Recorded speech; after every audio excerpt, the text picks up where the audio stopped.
میاں بیوی کا ویڈیو کال پر ایک دوسرے کا برہنہ جسم دیکھنا، یہ سوال اگرچہ حیا کے خلاف ہے لیکن بہت زیادہ پوچھا جاتا ہے یہ سوال، تو اس لیے میں بیان کر رہا ہوں۔ میں سعودی عرب میں رہتا ہوں، میری زوجہ پاکستان میں رہتی ہیں، ہم ویڈیو کال کرتے ہیں، تو اگر ویڈیو کال میں ہم ایک دوسرے کا جسم دیکھیں تو کیا یہ جائز ہے یا نہیں، اس میں کوئی گناہ تو نہیں ہے؟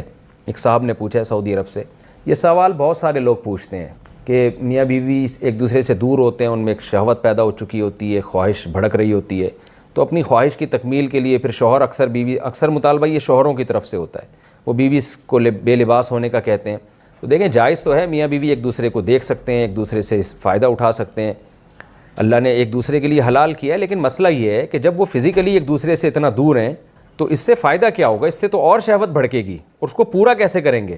سعودی عرب میں ایک آدمی بیٹھ کر اپنی بیوی کو اسکائپ پہ دیکھ رہا ہے، نیوڈ حالت میں دیکھ رہا ہے، تو جذبات بھڑکیں گے نا اس سے۔ اب وہ جذبات کی تکمیل کیسے ہوگی؟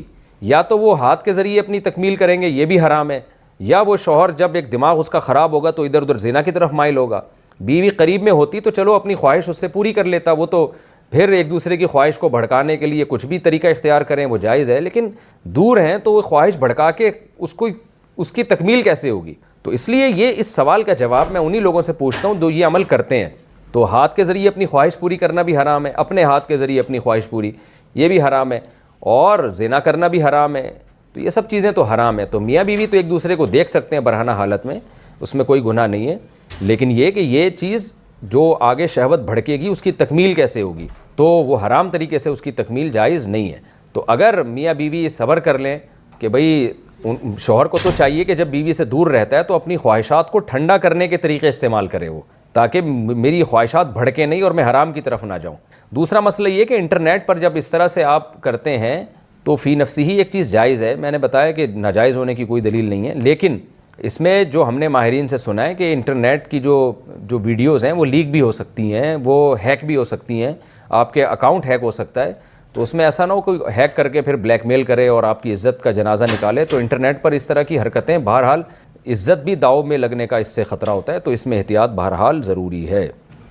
باڈی بلڈنگ مقابلوں میں حصہ لینا، ہمارے ہاں باڈی بلڈنگ کے مختلف قسم کے مقابلے ہوتے ہیں، اس میں پینٹ کو ناف سے تھوڑا نیچے سے پہننا ہوتا ہے اور وہ گھٹنے تک ہوتی ہے، تو کیا اس میں حصہ لے سکتا ہوں یا نہیں؟ محمد رفیع الدین انڈیا سے۔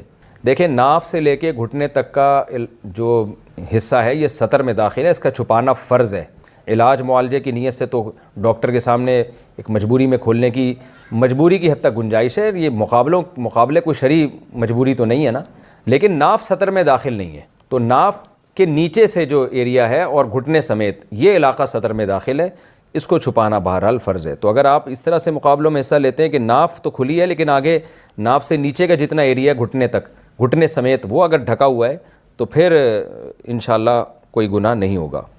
یوٹیوب پہ ویڈیوز آ کے دیکھو، بیٹھے ہوئے ہیں ختم، پھر لوگ وہی تبصرہ کرتے ہیں ایکچولی اصل میں صحتیں ٹھیک نہیں ہیں۔ بھائی انگریزوں کے ساتھ بھی ایسے ہوتا ہے، امریکہ میں بھی ہوتا ہے، جاپان میں بھی ہوتا ہے، وہاں بھی ہسپتالوں میں جا کے دیکھو ایسے ایسے پیشنٹ نظر آئیں گے، آدمی کانپ جاتے ہیں۔ مجھے یاد ہے اب ہم علماء کے ساتھ رہتے تھے تو ہمیں سمجھاتے رہتے تھے جب بھی کسی کا جنازہ دیکھو تو سوچا کرو کل ہمارا بھی جنازہ ہوگا۔ علماء جو ہے نا وہ آپ کو سوچنے کا زاویہ ٹھیک کرتے ہیں، لیکن دنیا داروں میں بیٹھو گے وہ آپ کا سوچنے کا زاویہ ہی ٹیڑھا کر دیں گے۔ تو ہمارے محلے میں ایک 70 سال کے بزرگ کا انتقال ہو گیا، ہم تو تبلیغ میں بیٹھا کرتے تھے، ہم جب ان کے جنازے میں جا رہے نا ہمیں بڑی عبرت ہو رہی، یار کل استاد ہمارا بھی ہوگا اسی طریقے سے، دیکھ لے۔ یہی شریعت نے سمجھایا نا بھائی، بزرگان دین علماء یہی کہتے ہیں جس کا جنازہ ہے تو سوچو کل تمہارا ہوگا۔ ڈاکٹروں نے مائنڈ ہی چینج کر دیا، اب کیا ہے ہم تو یہ سوچ رہے ہیں کل ہمارا بھی، ہم بچپن میں سب شرارتی ہوتے ہیں، ہم بھی تھے، تو ہمیں خیال آ رہا ہے اب شرارتیں چھوڑ دو بھائی، اب انسان کے بچے بن جاؤ، ایسے ہم سوچتے ہوئے جا رہے ہیں، دیکھ لے کل تیرا بھی تو بھی لیٹا ہوا ہوگا۔ صحیح ہے، گھنٹیاں بجا کے بھاگنا ختم کر دو، کسی مسلمان کو تکلیف دینا گناہ ہے۔ بادام توڑنے کے لیے چپل کا استعمال کرو، پتھر کا استعمال مت کرو۔ بادام کا درخت تھا، ہمارے پڑوس میں پتھر مارتے تھے تو وہ کسی کے کھوپڑی پہ لگ جاتا، تو اب یہ سوچ رہے ہیں چپل مارو، وہ لگ بھی گئی برداشت کر لو گے، پتھر مجھے یاد ہے ایک دن، اللہ معاف فرمائے، میں نے پتھر مارا، وہ ہمارے گھر کے صحن سے اڑتا ہوا دوسری گلی میں جا کے گرا، میرے والد صاحب نے دیکھ لیا وہ پتھر اڑتا ہوا جا رہا ہے۔ اس کے بعد جو ابا نے چترول لگائے نا ہمیں، میں بھی اور میرے دوست بھی، بولا کمبختو یہ کسی کے سر پہ لگے گا اس کا سر کھل جائے گا، کیا کر رہے ہو؟ اس کے بعد ہمیں لگا کہ یہ پتھر زیادہ ہو گیا، یہ تھوڑا جوتا صحیح ہے, آئندہ کیا کریں گے ہم, چپلیں ماریں. چپل میں یہ ہوتا ہے کہ وہ لگے تو اتنا مسئلہ نہیں, لیکن چپل بھی تو گئی نا. ہمارے کچھ ابا کی چپلوں کی دکان تھوڑی تھی, لیکن خدا کی قسم جو درخت سے چپل مار کے پھل توڑنے کا مزہ ہے وہ ریڑھی سے خریدنے میں نہیں ہے. بادام کا درخت تھا, وہ سڑے ہوئے بادام بھی کچے بھی اس میں سے میٹھا والا حصہ تلاش کر رہے ہیں, کتنا مزہ آتا ہے یار اس میں. تو وہ جو درخت سے پھل توڑ کے کھانے کا مزہ ہے نا, وہ ریڑھی سے خرید کے کھانے کا نہیں. اور اس اسٹائل میں توڑ کے کھانے کا وہ ادھر لگا ہوا ہے, ایک نظر آ رہا ہے, پھر یہاں سے آپ مارو, وہ گرے اور بھاگو, دوسرا اٹھا کے بھاگ گیا. آج کل بچوں کو پب جی کے علاوہ, پب جی کھیلو تمہاری قسمت میں یہ ہے. لائف تو ہم لوگوں نے بچپن میں انجوائے کیا بھائی, اور جب بارشیں ہوتی تھی کیچڑ اٹھا کے جو چپیڑے پڑتے تھے نا ایک دوسرے کے منہ پہ, طبیعت سے جا رہے ہیں کھیلنے کے لیے, اٹھایا کیچڑ پٹاخ کر کے لیپ دیا, پورا بھاگ رہے ہیں, وہ لیپے گا. بچوں کے آج کل یہ سارے مزے کیا ہو گئے, ختم. مٹی بچوں کے لیے بہت ضروری ہے. خیر کہاں یہ میڈیکل سائنس کا ٹاپک ہے. خیر جنازہ جا رہا ہے تو ہمیں بھی اب خیال آ رہا ہے, یا اللہ ہم بھی اب انسان کے بچے بنیں گے, نماز پابندی سے پڑھیں گے, امی ابو کا کہنا مانیں گے. یہی ہوتا ہے نا جنازے میں. لیکن زمانہ اسی وقت بدلنا شروع ہو گیا تھا. انکل کو دفنایا, دفناتے ہوئے باتیں کیا ہو رہی ہیں, ابے یار آج کل یہ ڈالٹے نے مسئلے خراب کیے. یار عثمان بھائی یہ ہمیشہ بچتا ہے, اس کو وہ کر دیں کوئی, ٹھیک ہے نا, یہ اس کو سیٹ کر دیں.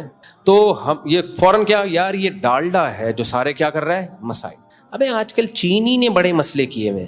میں سوچ رہا تھا یار بجائے اس کے کہ آپ عبرت حاصل کرو, آج یہ انکل گئے ہیں, کل ہم نے جانا ہے, ساری بلی ڈالڈا پہ ڈال رہے ہو, کوکنگ آئل پہ ڈال رہے ہو. ایکچولی ایکسرسائز نہیں ہے آج کل. ایکچولی کیا نہیں ہے, بڈھے بھی جو 75 سال کے تھے وہ بھی یہ باتیں کر رہے ہیں. کرو یہ باتیں, یہ موقع نہیں ہے. یہ کلینک میں بیٹھ کے کرو, ڈاکٹر صاحب کی موجودگی میں بیٹھ کے کرو.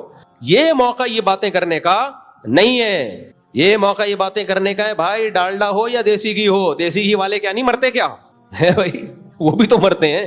یہ موقع یہ سوچنے کا نہیں ہے ڈالڈا کا قصور ہے یا دیسی گھی کا قصور ہے, یا ایکسرسائز نہیں کرتے تھے 70 میں بھی نہیں گئے, اب کب جائیں گے. 70 میں بھی تو چلتا ہے اتنا, تو میرا خیال ہے ٹھیک ہے. اللہ سب کو 70 والوں کو 90 تک زندہ رکھے, 100 تک زندہ رکھے. لیکن یہ موقع یہ باتیں کرنے کا نہیں ہے. یہ بہت غلط ہے. ایک اللہ نے آپ کو عبرت کا موقع دیا اور آپ اس موقع پہ کیا کر رہے ہو, صحت کی باتیں شروع کر دی. تبھی تو شریعت میں جنازہ پڑھنے کا حکم ہے کہ دعا مانگو اس کے لیے مغفرت کی, آخرت کا سفر ہے. قبر میں دائیں کروٹ پہ لٹاؤ, پھر دعا مانگو اس کے لیے, اس کے سوال و جواب شروع ہونے والا ہے. اور سوچو کل ہم نے بھی یہاں آنا ہے. نبی نے کیا فرمایا, قبرستان جایا کرو پابندی کے ساتھ. حدیث میں کے الفاظ میں اپنے الفاظ میں بیان کر رہا ہوں حدیث کا مفہوم. کیوں؟ فَإِنَّهَا تُذَكِّرُ الْآخِرَةَ, یہ آخرت کی یاد دلاتی ہے. ڈاکٹر جب قبرستان جاتا ہے تو آخرت کی یاد نہیں آتی ہے اس کو. وہ پتہ ہے کیا سوچتا ہے, جو ریشو چل رہا ہے, جو قبروں پہ عمریں لکھی ہوئی ہیں 20-25, اٹ مینس کہ ہماری جو اوسط عمر ہے, ریشو ہے, وہ 50+ چل رہا ہے. تو اب میں چونکہ 50 کا ہو گیا ہوں تو مجھے اب کیئر کرنا شروع. ابے بھائی یہ کام تو کلینک میں کر رہی ہے ضرور, یہ بھی ضروری ہے, یہ یہاں کا نہیں ہے. نبی نے قبرستان رپورٹیں طلب کرنے کے لیے جانے کا حکم نہیں دیا کہ وہاں جا کے رپورٹ طلب کرو, رپورٹیں لکھو کہ کتنے اس میں لیڈیز ہیں, کتنے جینٹس ہیں, اس میں کتنے کیوں مرے اور کتنے اس وجہ سے کیوں مرے. بھائی قبرستان بہترین موقع ہے آخرت کی یاد تازہ کرنے کے لیے. کہ آپ نے سنا دولت دولت دولت, یوٹیوب پہ دیکھا ہر وقت گڈیوں کو گھما گھما کے پنکھے سے ہلا رہے ہیں, اپنے ہوا دے رہے ہیں اپنے آپ کو, گاڑیاں دکھا رہے ہیں. تو یہ سوچنے کے لیے قبرستان ہے بھائی, وہ بھی ایک دنیا ہے, یہ بھی ایک, بولو یہ بھی ایک دنیا. آنا کہاں ہے, یہاں. اس سے سکون ملے گا, سکون. پیسہ ہے ٹھیک ہے, اگر ہے بھی تو اس کے لیے تیاری کرو, اس قبر کے لیے. نہیں ہے صبر کا ثواب حاصل کرو. صابر شاکر دونوں کہاں جائیں گے, جنت میں. شکر کرتا ہے وہ بھی, جو صبر کرتا ہے وہ بھی. اور پتہ ہے شکر سے زیادہ ثواب صبر کا ہے. ایک آدمی نے اپنی بیوی سے کہا کہ مجھے یقین ہے میں جنت میں جاؤں گا. اس کی بیوی نے کہا کیوں؟ نہیں ہم دونوں جنت میں جائیں گے. سوری, بیوی نے شوہر سے کہا مجھے یقین ہے ہم دونوں جنت میں جائیں گے. اس نے کہا کیوں؟ کہتی تو اپنی شکل دیکھ شیشے میں. کہا اس ڈیزائن کو میں برداشت کر کے صبر کر رہی ہوں, لہذا میں کہاں جاؤں گی, اور تو مجھ جیسی خوبصورت کو دیکھ کے شکر کر تو کہاں جائے گا. ہر عورت کو ناز ہوتا ہے نا کہ میں ہوں دنیا کی سب سے حسین. تو اس لیے قبرستان جا کے کیا سوچنا ہے, یہ نہیں کہ ایکچولی یہ کولیسٹرول, یہ کلینک کی باتیں ہیں. یہاں جا کے بھائی ایک سب نے کہاں آنا ہے, اور سارے کولیسٹرول کی وجہ سے ہارٹ اٹیک سے نہیں گئے ہوئے ہوتے, بہت سے تمام تر احتیاطیں کر کے زندگی گزار رہے ہوتے ہیں. جہاز کریش ہو گیا ہوتا ہے. جاپان میں بھی ٹرینوں کے حادثے ہوتے ہیں, اور جب جاپان میں ہوتا ہے نا تو وہ جاپان کے حساب سے ہوتا ہے. ہماری لوکل ٹرینیں ٹکراتے بھی ہیں نا تو ٹکر ہونے میں بہت ٹائم لگتا ہے, ان کا پتہ چل جاتا ہے آگے سے ٹرین آ رہی ہے, اسپیڈ ہی نہیں ہوتی, وہ پہلے سے پٹری سے خود ہی اتر جاتی ہے. وہ لوگوں کو پتا ہوتا ہے آگے پٹری ٹوٹی ہوئی ہے, گائے کھڑی ہوئی ہے, یہ ہے وہ ہے, کافی سمجھ جاتے ہیں لوگ. جاپان میں ایسا نہیں ہوتا. 400 500 300 کلومیٹر فاسٹ ٹرینیں, جو اللہ نہ کرے جب ٹریک سے اتری گئے سب کچومڑ بن گیا. لیکن وہ میڈیا پہ نہیں ڈالتے یہ سب چیزیں. تو وہاں ایسا ہوتا ہے بھائی, اور ان کے ٹیکے بھی بڑے زبردست. غلط ٹیکا لگا تو وہ سچی مچی کا غلط ہوتا ہے. وہ ہمارا تو ڈاکٹر جس کو غلط سمجھ رہا ہوتا ہے اتفاق سے وہ صحیح ہوتا ہے. اتفاق سے وہ کیا ہوتا ہے, ہمارے تو زہر بھی خالص نہیں ہے بھائی. کتنے لوگوں نے خودکشی کی, بچ گئے کیونکہ وہ زہر خالص ہی نہیں تھا. جاپان میں ایسا نہیں ہے. جب زہر ہے 100% موت ہے اس میں. تو زہر پی لیتے ہیں خواتین خودکشی, وہ بلیچ نکلتا ہے, وہ کچھ اور چیز نکل آتی ہے کہ وہ زہر تھا ہی نہیں. اس پہ چوہے مارنے کی دواؤں پہ کتنے دفعہ چوہوں نے کھا کے جا رہے ہیں, اتنا مزہ آ گیا ان کو, کچھ ہو ہی نہیں رہا ان کو. خیر, تو اس لیے قبرستان جب جایا کرو تو کیا سوچنا ہے بھائی, موت موت موت. حضرت عمر نے اپنی انگوٹھی پہ لکھایا ہوا تھا, جو مہر تھی نا, اسٹیمپ ہوتی ہے نا, کوئی ڈیزائن ہوتا ہے, اس میں ڈیزائن کیا تھا, کفا بالموتی واعظا, موت نصیحت کے لیے کافی ہے. جس کمبخت کو جنازے دیکھ کے جہاز تباہ ہوتے ہوئے, ٹرینیں حادثہ ہوتے ہوئے, ایکسیڈنٹل اموات یوٹیوب پہ دیکھو, ایک دنیا ہے بھائی. میں ٹوکیو جس دن اترا ہوں نا جاپان میں, اتنا متاثر ہوا کہ یار, اور اتنی ایکوریسی ہے جاپانیوں کے ہر کام میں کہ حادثے کا کوئی امکان ہی نہیں ہوتا. اتنا متاثر یار, ایسے زبردست قوم ہے, واقعی ہے بھی, حقیقت بھی یہی ہے. 2 دن بعد ٹوکیو پہ جہاز ٹکرا گیا. ابے ان کے جہاز ہمارے تو سمجھ میں آ رہے ہیں یار. ہمارا جو PIA بھی تباہ ہوا ہے, کیوں ہوا ہے پتہ ہے, پوری ڈاکومنٹری آ گئی ہے. وہ نہیں جمعے کے دن جو جہاز آ رہا تھا ماڈل ٹاؤن پہ گرا تھا, پائلٹ نے پہیے ہی نہیں کھولے تھے. نہیں آئی بات. پائلٹ سے غلطی یہ ہوئی تھی, پائلٹ بھی پرانے 25-26 سال سے جہاز اڑا رہے ہیں. پائلٹ سے غلطی یہ ہوئی تھی کہ جب جہاز جا رہا ہے اوپر, تو کمپیوٹر میں جو ٹریک ڈالا ہوا تھا نا, آرڈر جو کنٹرول ٹاور ہوتا ہے وہاں سے آرڈر اجازت مل گئی کہ آپ شارٹ ٹریک سے آئیں. کمپیوٹر میں وہ پرانا ڈالا ہوا تھا. تو اب ایئرپورٹ کے قریب جہاز بہت زیادہ ہائٹ پہ تھا کمپیوٹر کے سسٹم کے حساب سے. پائلٹ سمجھ رہا ہے کہ میں نیچے ہوں. تو اب جب بہت ایک دم اندازہ ہوا کہ بھائی آپ تو بہت زیادہ ہائٹ پہ ہیں, تو پائلٹ کو جب آرڈر آیا کہ آپ بہت ہائٹ پہ ہیں, لہٰذا ایک اور چکر لگائیں, آپ ہائٹ نیچے کریں. پائلٹ فنٹر بنا. وہ اس نے کہا کہ بھائی میں بھی وہی کام کر کے دکھاؤں گا جو ابھی نندن کو جس نے گرایا تھا نا. پائلٹ صاحب فنٹر جو باکس نکلا ہے نا, اس سے سب چیزیں واضح آ جاتی ہیں نا, جو بلیک باکس ہوتا ہے. تو پائلٹ نے کہا نہیں, میں اتنی ہائٹ سے نیچے لے کر آؤں گا. اور اس کی یہ کانورزیشن ہے کہ دیکھنا دنیا کو حیران کر دوں گا میں کہ PIA کے پائلٹ کتنے ایکسپرٹ ہوتے ہیں. میں ایسا لے آؤں گا ایک دم اتنی ہائٹ سے نیچے. تو کو پائلٹ نے کہا سر تمیز سے نا گول چکر کاٹ کے ہائٹ نیچے کر لیں. اس نے کہا دیکھو ہوتا کیا ہے, اتنی ہائٹ سے ایک دم نیچے. وہ افراتفری میں پہیے کھولنا بھول گیا, کیونکہ سارا فوکس کس کو تھا, کس پہ تھا, اتنی ہائٹ سے نیچے لانا ہے. پہیے کھولنا جب بھول گئے پائلٹ صاحب, جہاز میں کوئی فالٹ نہیں تھا. پائلٹ بھی بہت ایکسپرٹ تھا. کس کی طرف سے ہوتا ہے بھائی, اللہ کی طرف سے ہوتا ہے. کہ اب آخری جمعہ ہے رمضان کا مبارک, اللہ چاہتا ہے اس دن آپ تشریف لائیں. تو وہ انہوں نے کہا ہم بھی یہی چاہتے ہیں اللہ, جو تو چاہتا ہے. تو ہوا یہ کہ پہیے نہیں کھلے, جہاز جب رن وے پہ اترا ہے تو رگڑ لگی ہے. اب دوسری غلطی پائلٹ نے کیا کی ہے بھائی, رگڑ لگ گئی کوئی بات نہیں, جہاز ایسے ہی اتار لو, آگ لگے گی نا. ایئرپورٹ پہ فائر بریگیڈ کا عملہ اسٹینڈ بائی ہوتا ہے, آگ بجھ جائے گی, پیسنجر بچ جائیں گے. لیکن اس میں پائلٹ کی بے عزتی تھی ٹھیک ٹھاک کہ یار تم نے کیا حماقت کی ہے, پہیے نہیں کھولے اور جہاز اتار دیا تم نے. تو اب پائلٹ نے دوسری حماقت کی, دوبارہ اڑا لیا اس کو کہ میں اب چکر کاٹ کے آؤں گا. اس کا نقصان یہ ہوا کہ انجن میں آگ لگی ہے, جو ایندھن تھا وہ گرنا شروع ہو گیا. اور دوسرے چکر تک پہنچنے سے پہلے تیسری غلطی کیا کی ہے, تیسری غلطی یہ کی اب پہیے پہلے سے ہی کھول دیے. یہ پوری ڈاکومنٹری یوٹیوب پہ موجود ہے. جو یہ تو جب ابھی اس انڈیا کا جو طیارہ گرا ہے نا, اس کی بھی جہازوں کے جتنے بھی حادثے ہوتے ہیں یہ چند دنوں کے بعد یہ اس کو بتا دیا جاتا ہے پوری دنیا کو. تو اب کیا ہوا ہے کہ دوبارہ جب وہ اس نے پہلے سے پہیے کھول دیے, اس کا نقصان یہ ہوا کہ اسپیڈ سلو ہو جاتی ہے جہاز کی. پھر حالانکہ اگر وہ پہیے نہ کھولتا تو انجن بند ہونے کے باوجود بھی جو نیچرل اسپیڈ ہے نا ہوا سے, جو ویسے ہی ایک اسپیڈ ہوتی ہے, اسی سے بھی رن وے تک پہنچ سکتا تھا وہ. اب اس نے جذبات میں آ کے جلدی پہیے کھول دیے کہ ہم نے پہلے غلطی کی, پہیے نہیں کھولے, اب دوبارہ کھول دیں پہیے. اب کیا ہوا ہے, اور تھوڑا سلو ہو گیا, تو تھوڑا سا فاصلہ رہ گیا تھا رن وے تک پہنچنے میں, اور جہاز جو ہے نا انجن دونوں بند ہو گئے تھے آگ لگنے سے, ایسے چل رہا ہے جہاز ہوا میں, تو نہیں پہنچ پایا, وہ ماڈل ٹاؤن میں گرا, خود بھی شہید, پبلک بھی شہید, اور جن پہ گرا ان کو بھی اپنے سے, ان کو تو جہاز میں گئے نہیں بیچارے, وہ کہیں گے یار تمہارا مرنا سمجھ میں آتا ہے.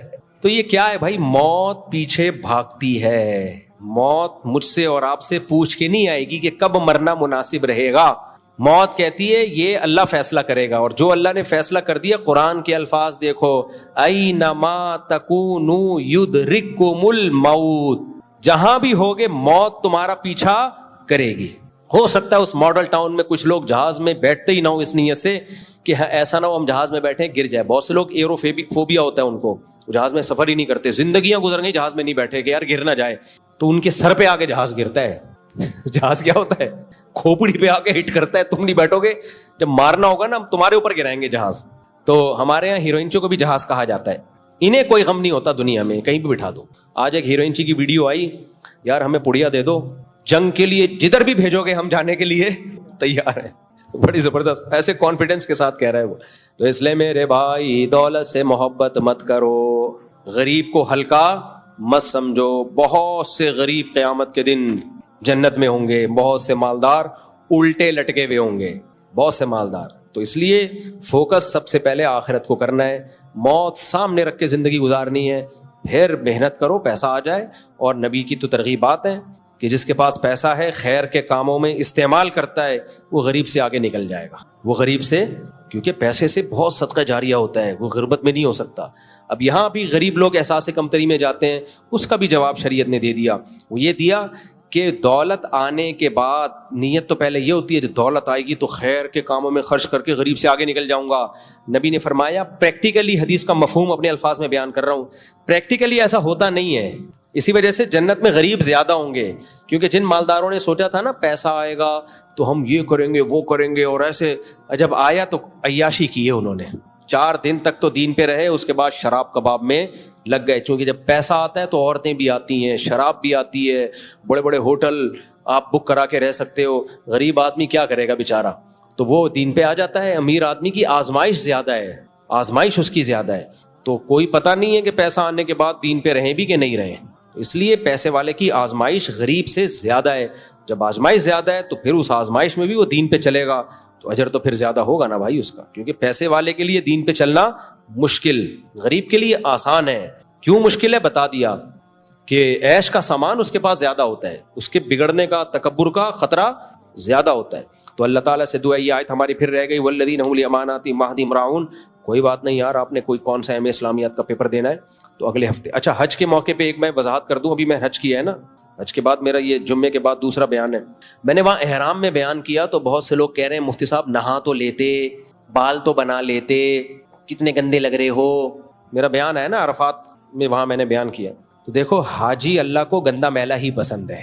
احرام کے بعد صابن سے نہانا بولو منع ہے, احرام میں آنے کے بعد بالوں میں کنگھی کرنا منع ہے, احرام میں آنے کے بعد. اچھا ایک نے کہا ننگے سر بیان کرتے ہوئے شرم نہیں آ رہی, کو جس طرح کے الفاظ کیے. مولانا ہوتے ہو, مولانا لوگ تو سر ڈھانپ کے رکھتے ہیں. تو مجھے اندازہ وہ بہت سارے لوگوں کو بیچاروں کو معلومات ہی نہیں ہے. احرام میں آپ سر نہیں ڈھانک سکتے, آپ کو دیوانوں کی طرح ہی رہنا پڑتا ہے. احرام میں آنے کے بعد آپ صابن سے نہیں نہا سکتے. نارمل پانی سے بھی نہائیں تو زیادہ میل کچیل دور نہیں کرنا چاہیے. اس میں پانی سے نہانے کا مقصد صرف گرمی دور کرنا ہو بس, اس کے علاوہ نہیں.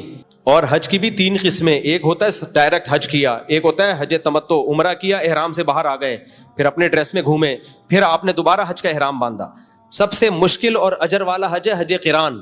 اس میں یہ ہوتا ہے کہ آپ جب گئے نا یہاں سے سعودی عرب, آپ نے احرام باندھا اور نیت حج عمرے دونوں کی.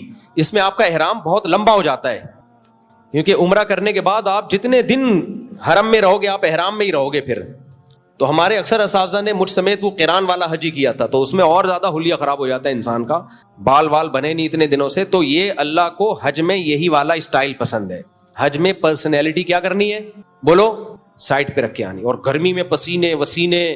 تو اللہ ہم تو بہت کمزور ہیں. ہمارے جو اپنے بڑوں کو ہم نے دیکھا ان کا تو بہت لمبا احرام چلاتے ہیں وہ, کیونکہ اللہ کو احرام کی حالت پسند ہے.